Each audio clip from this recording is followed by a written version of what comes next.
They say my generation full of dough. We tell them thanks, this is our year. But on the real, they saying slow your roll.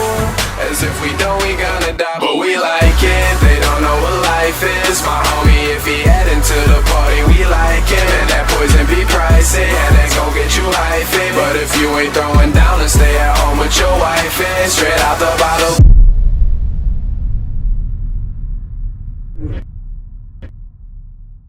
All right, guys, we just wrapped up our conversation with David Richter. We're here at Alpino, right in the middle of Corktown. It feels like you're in the middle of the Swiss Alps. This conversation is fantastic. Check it out. Let's get into it. Off the Block presents episode 3. We're at Alpino. So we're here with David Richter, and we're going to dive into a little bit of your background, a little bit about this restaurant as well. So we appreciate, giving us the time. And sure. As you guys can tell, we're in the Swiss Alps. That's the vibe here today. Cheers. Cheers. Cheers, Kopi. So actually, just get started. Tell us a little bit about you. Obviously, you were just talking about New York. Mm-hmm. So maybe take us through your journey getting into the hospitality industry, a little bit about New York and how you got your way back here to Detroit. Sure. Thank you guys for having me, first of all. Thanks for putting me in the front half of the first episodes here, which is really cool. So, it's going to be awesome.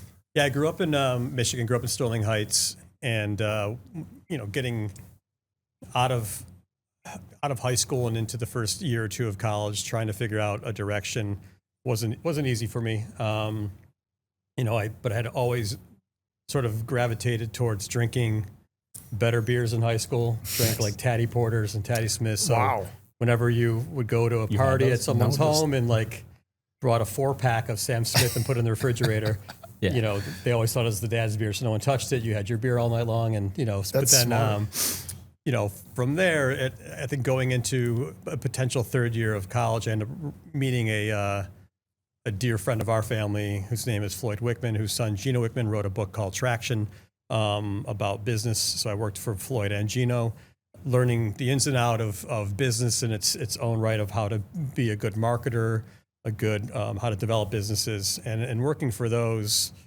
their Floyd and Gino and their companies, learned over time that I just gravitated and had a don't know what that is in the background. That's all right. It'll pick it up though.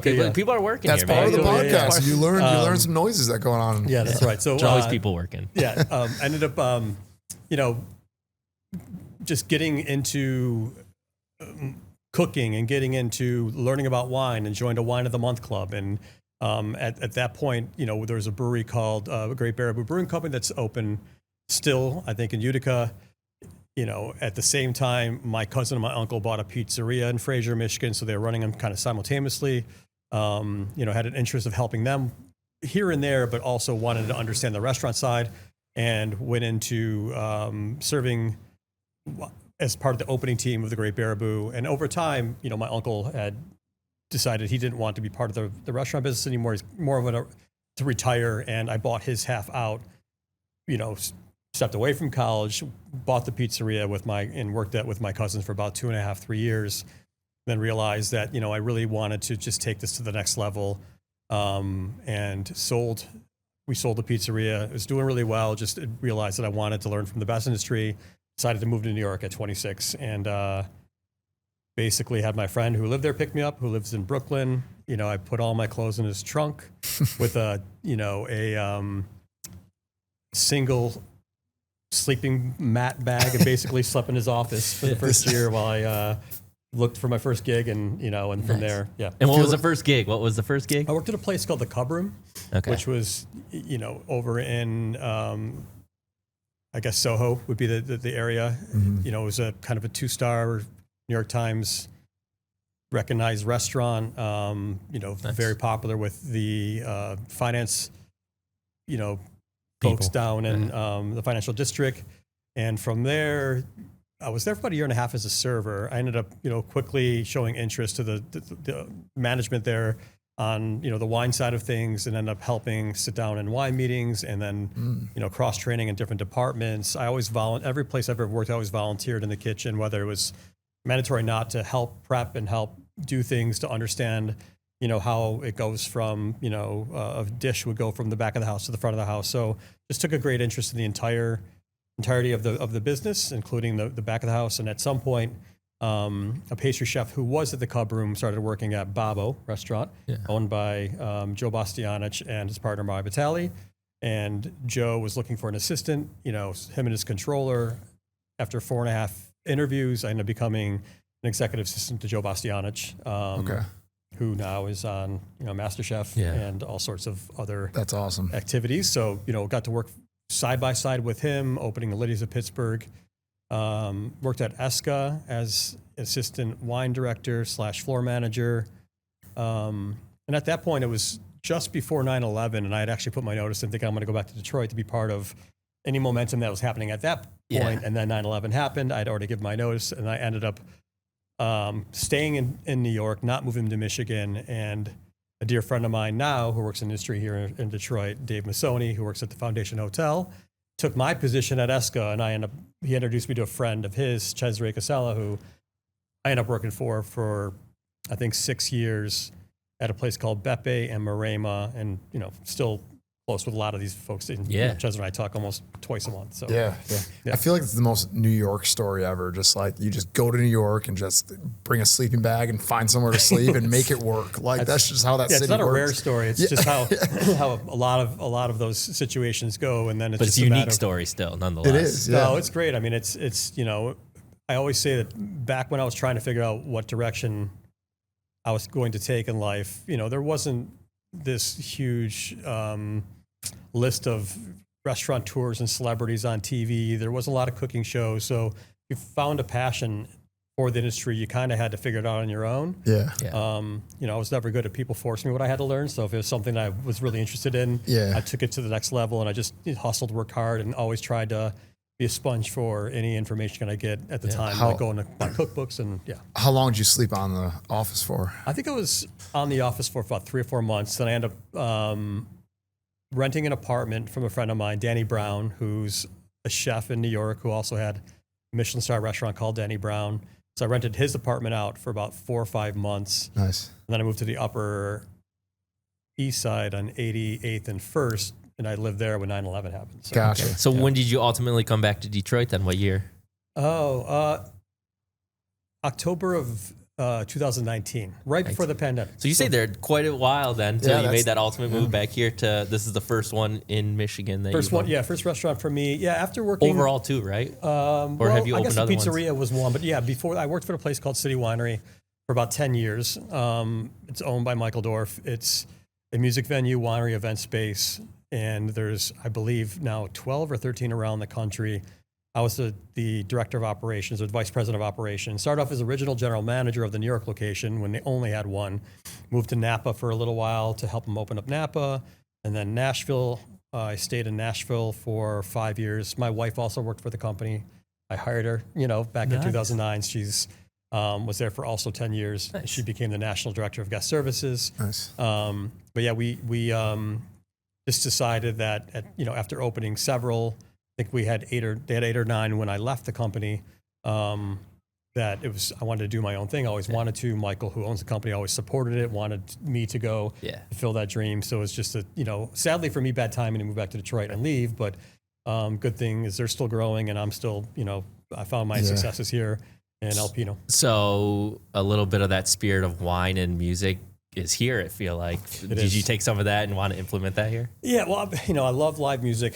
I love music in general. I'm obsessed with waiting until Friday to see. What's your favorite type of music? I would say Americana and sort of, rootsy country, more of the eclectic Nashville, if you will. So, there's like Colter Wall and Sierra Farrell and some of these artists that are just doing things a little bit more, with a little old-timey twang and feel to them. It's kind of coming back a little bit, especially in the country scene. That old-timey is like, it's more folky now, but it's kind of a cross between that folk. There's some rhythm and blues in there when you think of like bands like Birds of Chicago and other, sort of these, bands that are just kind of like blending those traditional music styles together, which is what I really like. And what I try to book here.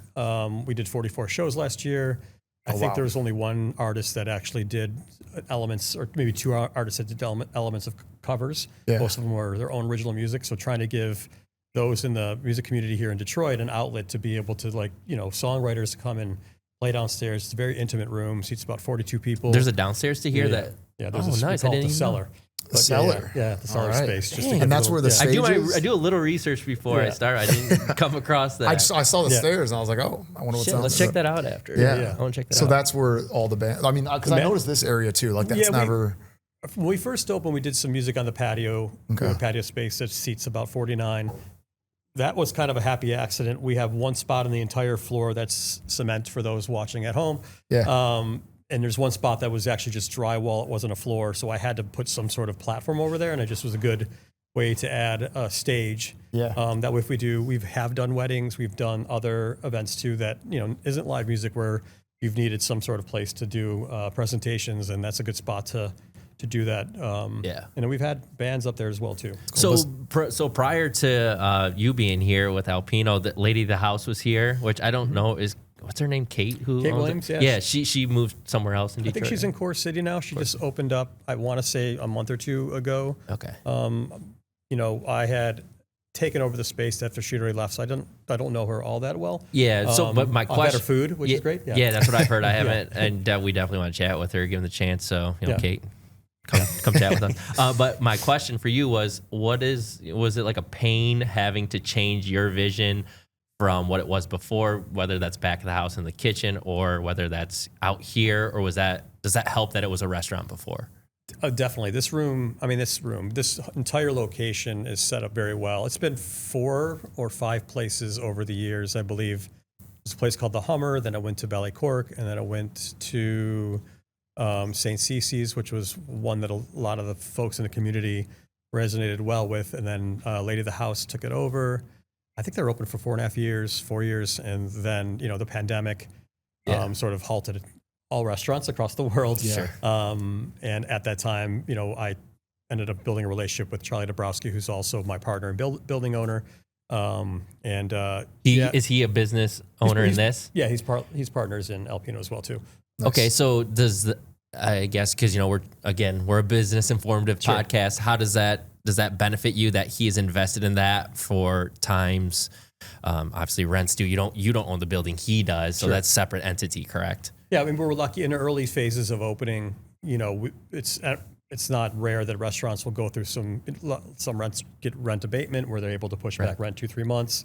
We had sort of a natural conversation about where we're going. I mean, we've been blessed to say we've been paying our rent for the last year or so. From the vibe. We've been up for a year and a half. We've been doing well enough to keep up with our bills, which is great. It's a hard business. It's not hard to sell this place. You walk in. Honestly, I felt like I was up at like Walloon Lake and go snowboard right after. It's very it's got this like homey feeling in here. And that's going back to your original question about that. Not to interrupt, but that's really what we were trying to do. Coming into a space that had been loved by so many in the community, and the past operator, and then me coming back with all this wealth of knowledge and experience, I couldn't just come in and change the chairs. I had to do, plus it wouldn't have fit the vibe. So the outside naturally, for those who aren't familiar, has a kind of a stone entrance to it, and these great, beautiful doors that I think were brought in from a previous operator from Ballet Cork that are from Ireland. So they have a very Celtic vibe to them, although the Celts were some of the first in the Alpine region anyway, so it all sort of tied together. Kind of, led into the way the space is now, where it's still cozy. It has a warm vibe to it. I wanted it to be a neighborhood place that wraps its arm around you, cozy, and be in a spot. While it can be a destination, it also can be a spot where if it's snowing and today's the perfect day to when it's ice cold, you just feel like you want to come in. This is where I want to be. Yeah, we have a natural fireplace in the dining room. Only thing missing is a huge ski mountain right out back to come in and have. It does feel like there should be. That's the vibe we have, which is awesome. But and there's a lot of, I've been in the Italian food and wine industry for a while. In my mind, it was going to be in northern Italian regions that surround the Alps. Yeah, the food that is from that part of the world tends to be similar. Depends on what country you're in. And it's just called something different. So being able to kind of expand the wine list a little bit to be more all Alpine, and then also use some of these other dishes that kind of touch on Switzerland, Slovenia, Austria, Germany, and Italy.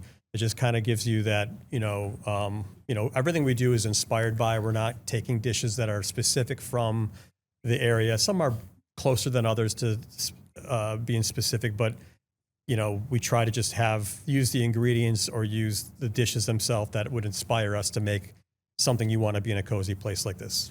Did you have, like you said, it's a kind of a variety. Did you start off with just kind of one, like, nationality of food and then kind of expand from there? Or? I knew I wanted to do some, I had visited Piedmont 3 times, Lombardy, Valdosta, some of those northern regions. And, I think one of the reasons that I was struck by this is I had an amazing dry white muscat grape. This is probably 15, 20 years ago. I was like, oh my God, this is crazy. And not knowing as much about wine as I do today, I was like, this is Valdosta. I don't really know a lot about that. And somebody was like, that's just a, crazy, one of the regions where they kind of speak a dialect between German and Italian. I'm like, I'm German Italian, even though I know where my heritage is from. And some of it is, northern Italy. But it was just like, that's sort of a combination of who I would be as a person, and explored, and then, working for Joe Bastianich and having wines from Friuli. And it was a Southern Italian seafood place called Esca that I worked, but it was still very much all whites that were kind of dominated by some of the Northern Italian whites. At least that's how I remember it. This is a long time ago, but it just resonated well with me to kind of create something that I hadn't seen done before. Yeah. There's nothing like this in Detroit. That's for sure. Yeah. I feel like when I look it up, and this is just whoever put this online, it specifically said German. I mean, is that just what the maps are saying it is? So, it's hard to, we're just the best of list just came out, I think, in Metro Times, and they're like best Italian restaurant, and we're not on there. And I'm like, my mind, I'm like, the menu itself is created. Is it the wine you're thinking about? Is that why? Is it more the both food? I think everything. We're kind of in a genre of our own in many ways. Sure. Folks come. I mean, it's what's just really kind of been eye opening and also just really great to see is people who have lived or are Swiss come in here and they're just like, I can't believe you opened a Swiss restaurant. I'm thinking, I opened a Swiss restaurant? Is it the fondue? Is it the fondue? I think it's a little bit of everything. You're going to have, there's, part of our logo itself is the cow that we named Marigold. And these cows are basically, every little town in the Alps parade their cows, at the end of the growing season. They bring them back and bring them down off the pasture. They parade them through the towns with their flower crowns, and they have a big party.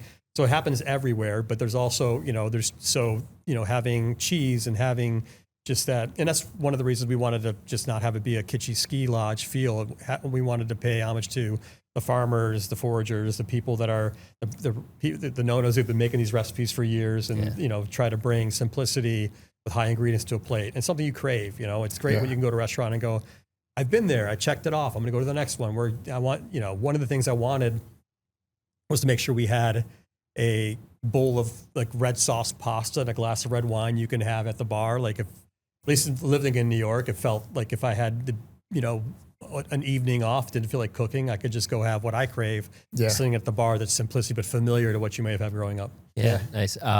So who's picking out all this art that has all that Swiss Alps vibes out here? Who's decorating this place? Yeah, and like some of it is that you? Well, there's a couple. Yeah, it's kind of been a transition. So there's photos in one section over here that I took when I was in Megève, which is an area in northern France. Those 4 over there. The other photos, which have just recently been installed as of 2 weeks ago. There's a woman, her name is Christina Holmes. She worked on a book with Meredith Erickson about the Alps. It's called Alpine Cooking. It came out 3-4 years ago. She's also from Michigan. When she came in, she wanted to shoot the staff and, take some pictures of the space. What's her name again? Christina Holmes. Shout out Christina. Yeah, she's been great. So we finally installed an art wall over here. We have a few other photos we're going to be working on putting together. But yeah, I mean, it's just seeing her photography next to mine is, hurtful in some ways because she's much better. Dude, but there's still nice photos over there. Yeah. But yeah, I mean, it's just, all of it's just to paint a picture of where you might be if you're in that part of the world. And she's been really great to work with. What kind of camera are you using? that was a Nikon FG. I don't have a professional camera by any means, and it's still a nice, camera. But I would love to upgrade at some point. Those are nice. Thanks. Good job. Yeah, thank you. Yeah, that's good.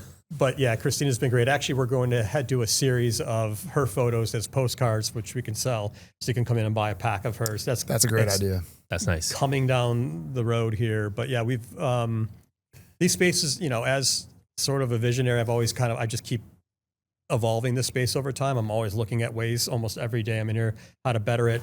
I just spent the last 2 weeks buying Swiss fondue pots online. Nice. Although I have vintage American I saw ones those, over yeah. there. So, just always looking for other, ways to add elements of decor to make it feel like it's just an ongoing process of development. What's the difference between vintage American and I don't know. I don't know that I'd be the right person to answer. There's a brand, I believe it's called Landert, which is from Switzerland. They're kind of these clay pots that, they come in different sizes, and I'm trying to find the right size to start introducing those into our service. Yeah. And these, it was just happenstance that I was at an antique shop and I saw a fondue pot and I was like, that'd be great for decor. This is before we opened, and I went back and bought 6 of them, and luckily they had 6 of them. And now this look good. lady at Salt City Antiques in Ypsilanti calls me every so often. She's like, I've got more pots for you. So a little bit She about knows running the out of guy. space. She's is like, it the fondue strictly guy. strictly cheese in the fondue pots? That's what we would serve out of them here. Yeah. It's, Okay. No, I'm just saying. I went to yeah. this place it's in Brazil, and then people in Brazil are gonna laugh how I pronounce it, but it's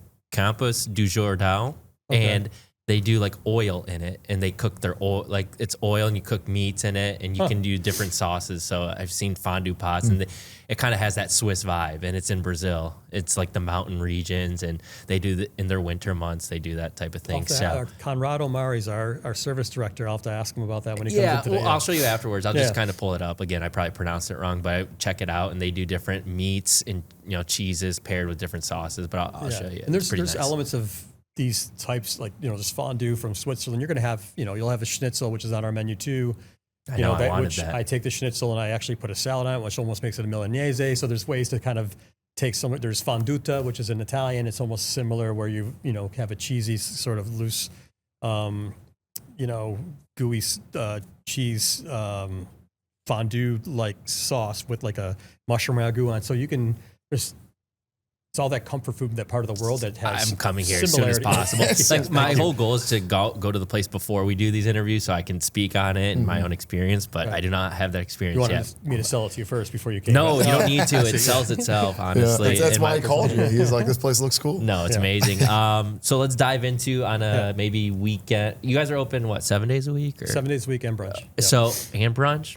On Sundays only. Yeah. Sunday brunch. Okay. Yeah. Oh man, yeah, no, we're coming. Honestly, here. Saturday brunch not a bad idea. I think I'm gonna come here for brunch. It's about growth with the team and making sure we don't. Yeah, because there's a lot of our kitchen team that works Saturday night, closes and comes. Yeah, so and for now, that's too, where yeah. we want to take Yeah, the yeah, conversation. Anyways, we want to talk a little bit about team and a little bit about the services. So, how many people are you servicing on a weekend versus a weekday night in total, people wise? Yeah, obviously the weekends are going to be busier. We'll hopefully see at least 150 on both Friday, Saturday night. 150 tables total. 150 people.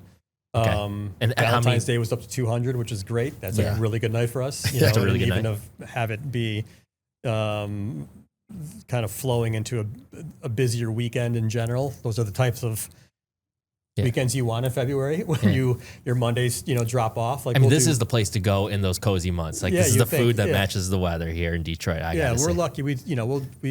We'll do between 80 to 100 people on Sunday night. We'll do 50 to 60 people on a Monday, Tuesday, Wednesday. Okay.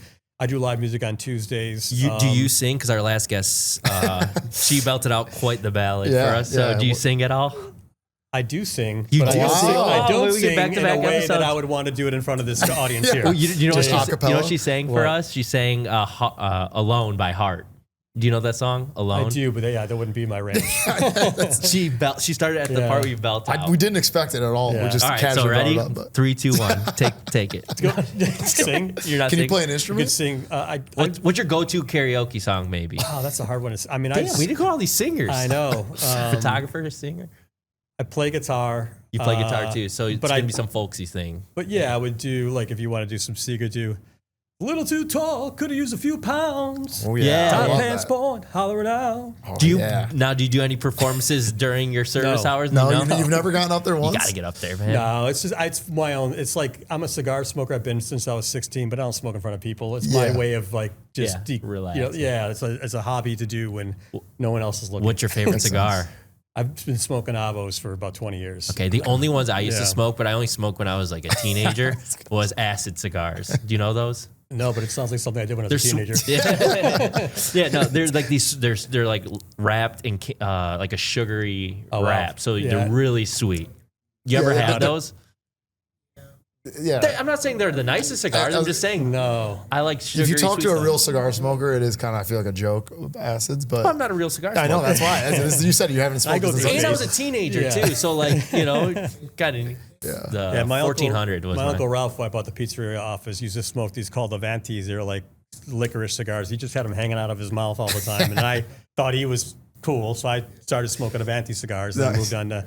And I go through phases. I'll smoke for 3 months straight, then I'll like take six months to I a year can't off. in the Yeah. winter. I don't even want it. It Yeah. doesn't. It's the summer. You're outside. You're smoking. But Yeah, it just Yeah. gives me something if I don't want to have a glass of wine. At You the got a end of the night. refined taste to yourself. Yeah. You like that? Does Yeah. that come from being in New York? My mother always cooked dinner. She cooked every night, comes from a line of folks on the Italian side that do as well. So, and growing up, I only wanted to eat, spaghetti or pasta for dinner every night. At some point, she didn't want to make it every night. So I had to learn how to make my own pasta every single night. And I think that might have been where it Yeah. sort of developed from, I guess. I don't know. How did you also because you made that jump in New York? You went from like, hey, I went out there, and then all of a sudden I was like the head. I don't remember the title, but you were just Sure. in the wine industry hard. Like, what did you do to learn about wine? Like, how did you get to that point? Well, it's funny when I got interviewed by Joe, Bastianich, and at the time I was, we're all kind of putting it together. I worked with a lot of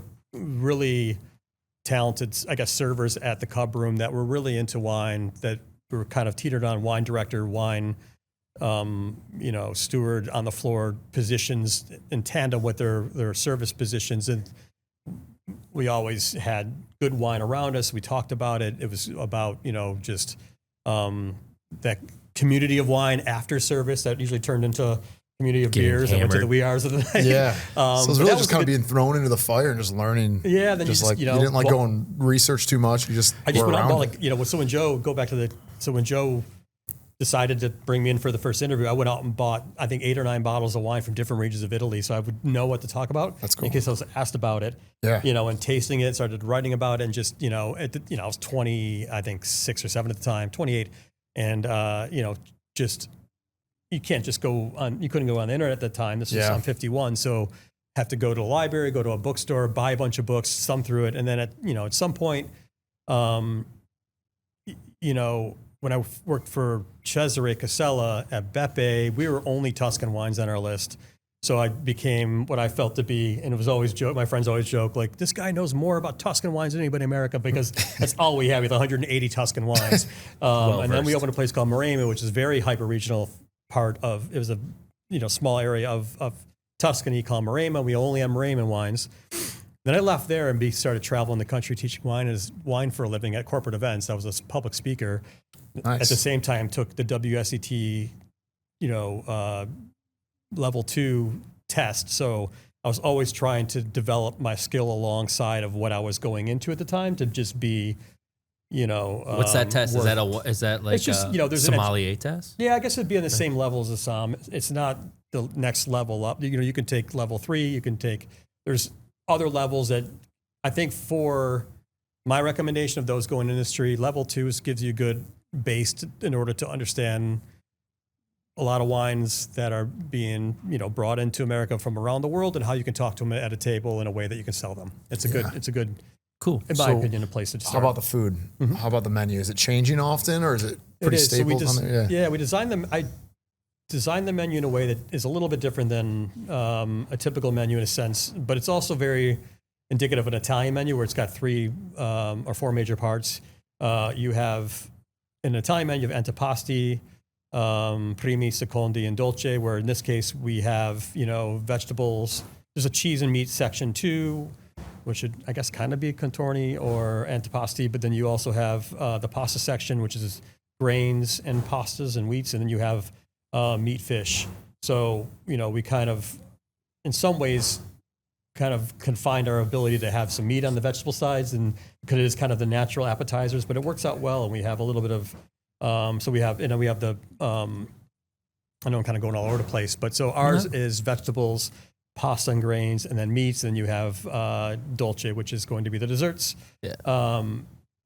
And some sides on there as well. We do a placemat menu, so everything's on front of you, which also helps us sell. Yeah, no, that's cool. I love that, desserts, because people are looking at them the entire time they're having dinner. So we sell a lot more desserts. And Samantha Hamrick is our pastry chef who, has cake-loved tattoos on her knuckles. So Yeah, I was reading about her. I definitely want to ask about your team a little bit too. Yeah, Definitely, I want to learn a little bit about that. But also, Colin, who I ran into, Right. I thought he was gonna be on the show, but I walked in. He's like, I don't think so. I was like, okay, I think that's he's fine. trying to build. He's like, kinda nah, me, dude, where I don't wanna always tweaking something in the place to make it operate that much better. And I think he's working on a new pass. How'd that relationship come about? I saw, because I was reading on your guys' website, you guys have your team background, everybody from your pastry chef to your head chef.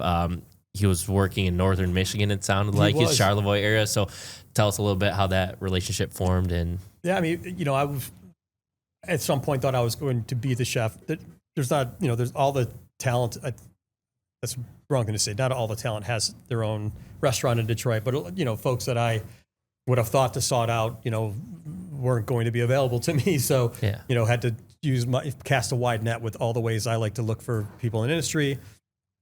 He had responded to an ad. We tried to have a video chat. Both of us, for whatever reason, they weren't tech savvy, so we didn't really get a chance to see each other, but we ended up talking a lot on the phone. Then I was like, come down for an interview and we'll cook together. At the same time, I had set up a photo shoot. So I had a photographer come in, and him and I, his interview with me was cooking with me for 9 hours. So we ended up cooking What'd at you my guys house. cook?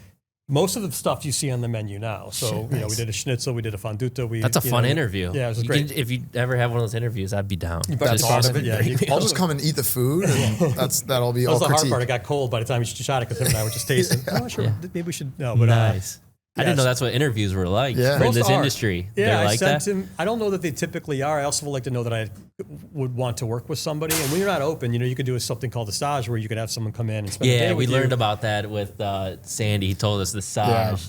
Or what is that? How you pronounce it? Yeah, stage. So having someone come in and stage? yeah, Yeah, he stage. told us about trail that. for a day and see what you think. But in this particular case, when you're not open yet, have him come. I sent him like 5 or 6 cookbooks. I just bought them on eBay that were particular to the restaurant. Said, look through these books. Let's get some inspiration. We put a menu together. We got the photographer. We spent the first night when he came in, like on a Friday, and we prepped for 4 or 5 hours. He came back the next day, like 7 to 9 hours. We actually kept cooking, finishing, shooting this food. And then I was like, yeah, I think we like each other. And that became the start of, and he's just been nothing but great. He's been here. Yeah. Are you guys interested in opening multiple places? Or are you just so hyper focused on perfecting this place? It's a very good question. Coming from City Winery, where we took a concept and duplicated it several times, naturally I was like, I want to build a template for a space that can be duplicated. And I think that this restaurant concept would do well in a lot of spots. Well, where I'm going with that is, like I said, when I walked in, I've been going to Boyne Mountain since I was a kid. Like, you throw this place right on Walloon Lake or something, or I don't know, are you familiar with that area in Petoskey and by the mountains? Like, you go there and you come here afterwards, like, you're going to be jam-packed, just like this here, just because it fits that vibe. So I was curious where your aspirations are, or just being focused here. I thought about, like Grand Rapids as a potential. It's something I can get to in a day. And then if I got to a third and had, more of a potential for director of operations or at least someone regional, it's about having, it all starts with, the org chart. It starts with leader at the top, and then everybody who obviously falls under that position, but you got to have the right leader who's going to grow with you, and because you can't be everywhere. But building a business that can run without you is the most important thing, and then stepping aside is the hardest thing. Yeah, but it's your equally baby. as important. So I mean, for me, and it's your baby, and making sure that when the littlest things may or may go wrong in a night, that you figure out how to come in the next day and fix, tweak, and develop it so it doesn't happen again.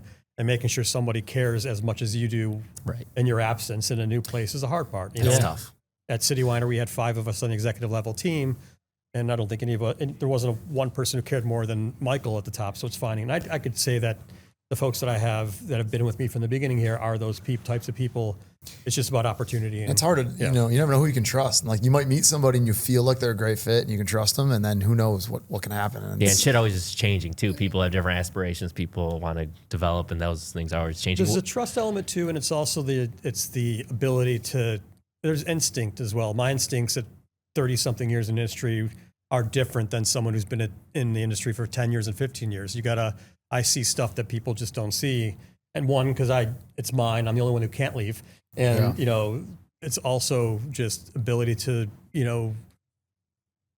question everything at every single moment, like walking through the room on a weekend, and some folks may stand in the back and wait for the people to arrive, and they'll go talk to them and greet them, where I'm like, has the chair been wiped down? Has the back of the chair been wiped down? When's the last time we dusted those fondue pots we're looking at? These are all the things when I'm walking through the room that don't stop in my head all the time. And you find someone who can think like that too.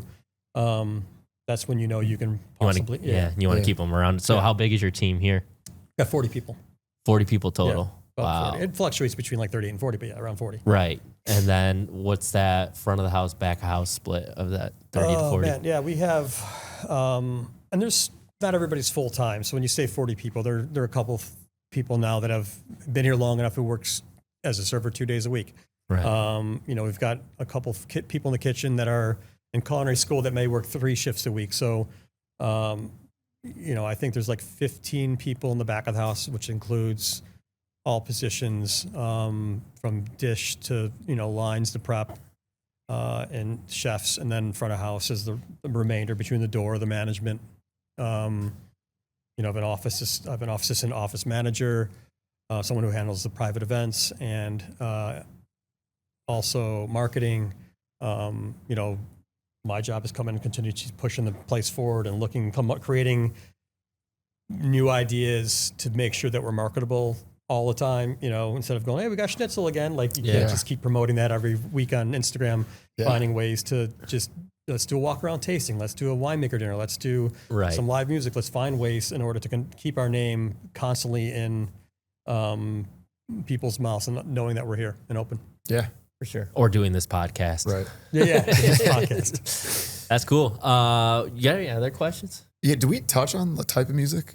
Like, is it all sorts of music? Or You is didn't it, say what, you didn't say what type it was, yeah. but like what you said, you try to say the local. genre folk. I like to do, we try to keep the 3-piece ensembles or less, traditional style. So we've done, some banjo music. We've done folk singers, people who've touched on country.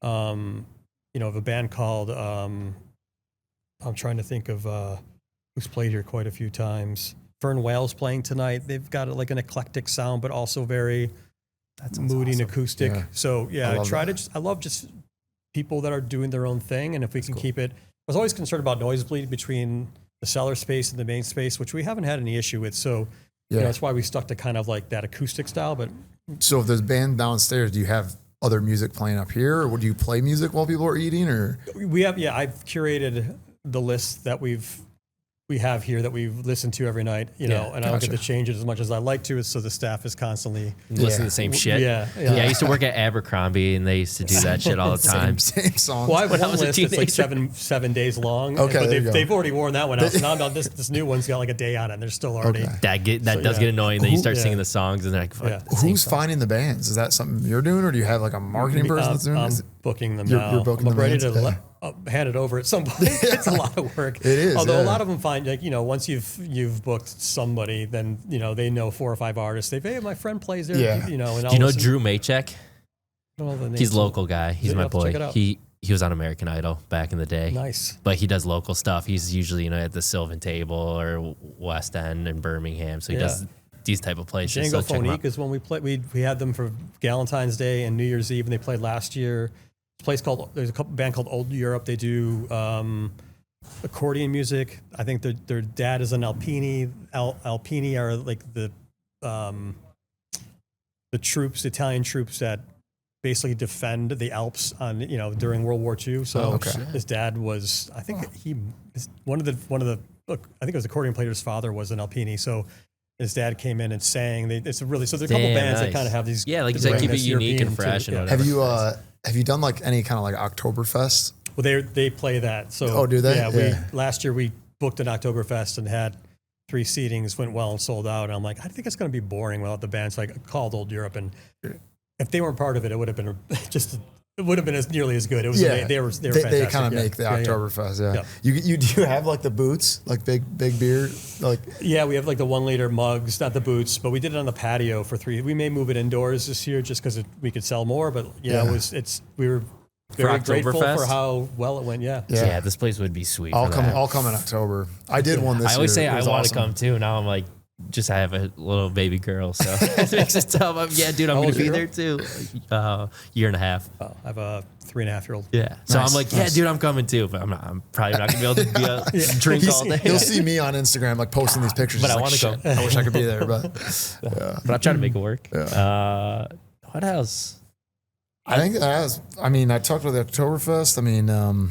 Yeah, no, and then we talked a little bit about future endeavors. We always want to know like kind of where your head's at in terms of, but it sounds like you definitely want to make sure everything is here and you're still a work in progress, but your success seemed to come pretty quickly. It's also about what happens naturally. If an opportunity presented itself that's felt good, then I would try to pursue it, and then I would just have to work harder to make sure I feel I could likely take a week off and I think everything would still go the same. I was in service a lot in the first year, learning how to let them on the team, those in the front of the house and back of the house, run it without me, still being present, still, when the staff will see me on a Saturday night and they're just like, front of the house is like, why do we need to have this other person? Just like, well, when you see me just sitting at the end of the bar and having a glass of wine, that you're staffed properly. Because I no longer have to fill in the gaps of things, even though that will never. My personality type will never let that happen. If you always see here. something. There's always something you got to do. There's always something to be doing. Yeah. I was going to ask, I was just looking at the drink list. Sure. I like Hefeweizens, and you have a grapefruit Hefeweizen. Have you had that? I did, yeah. It's very thirst-quenching, citrusy. It's a little interesting. It's like an odd mix. Like usually the Hefeweizens, I don't imagine fruity at all, but that's like an odd mix, but it's nothing I would ever order. Although when I have had one, I'm like, I don't want to admit to myself that I like it. I've had You have those. to imagine other people like it. You're like, other people like it. Also, it is good. Sprechen Sie Deutsch? 9. Das ist gut. Das ist good. Wunderbar. I'm tapped out. That's all I had. See, I took German in high school. I could probably sing a German lullaby too if I wanted to, but I was in German club. Oh, were you really? Yeah, but we didn't learn anything. We just kind of watched movies and kind of colored and stuff. I could speak a decent Italian if you give me. Shout out Mr. Lewis. For a week, I could probably fudge my way through it. But and again, it's something I learned over time, knowing that I worked with Italian chefs to teach myself how to speak decent Italian. But it's hard to learn a language. His little buddy that they nanny share with, her mother's German. Yeah. So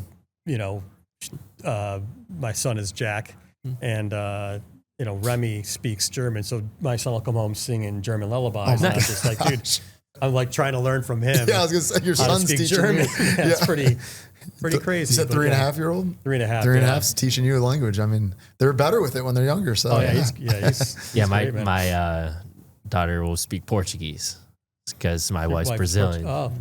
From Brazil. So. Which is how you know about oil and meats. Let me show you that because I think we're about to wrap up. Let me show you that. But no, we appreciate you coming on. I think that's everything. It's been great. Awesome. Cool. Ace, again, if you're thank still you, awake, Shane. I appreciate you guys paying attention. It was good. No, it's going to be great. Everyone wants to know info about this stuff. And honestly, come through. We're in Corktown, which is a fantastic neighborhood, so you can make a whole day and night of it. This is one of the best spots in Detroit. Yeah. Again, I had my place is right up the street from here on Trumbull. So thanks, guys. Appreciate your time, David, and we'll see you guys next time. And we're Thank done. you very much. Appreciate Sounds it. good. Thank you. Thanks. They say my generation full of dough. We tell them thanks, this is our year. But on the real, they saying slow your roll. As if we don't, we gonna die. But we like it, they don't know what life is. to the party, we like it. And that poison be pricey, and they gon' get you hyphy. But if you ain't throwing down,